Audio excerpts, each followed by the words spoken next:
के छ यसको चाहिँ यसको चाहिँ रेसिपी चाहिँ के छ यसको 15 केजी चामलको पिठोमा 6 किलो मैदा हाले 6 केजी मैदा 6 किलो मैदा घिउ मसला 2 प्याकेट हाले त्यस्तो मसला चाहिँ रोटीको मसला चिनी 2 किलो हालेको छु मिल्क मेट एउटा हाले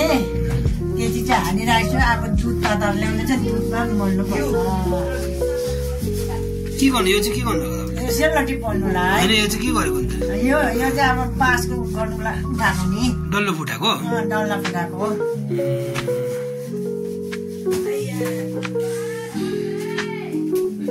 यसमा पानी हाल्नु देख्नु दुध हाल्दैछु है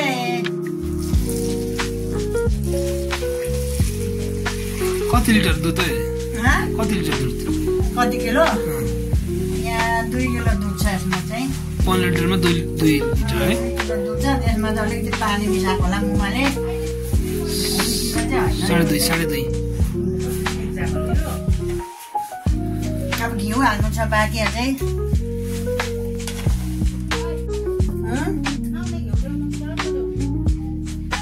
त्यो नुहाउने घिउलाई अलिकति रक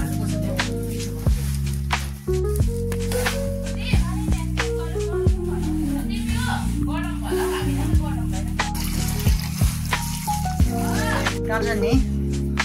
मिमी चाहिँ एक डब्बा न एक डब्बा मात्रै एक डब्बा एउटा चाहिँ उमा राख्छ अरे हौ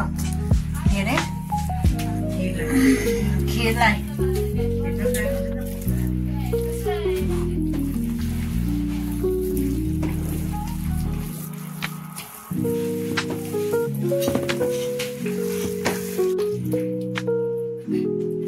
यो तपाईको नाम के घिउ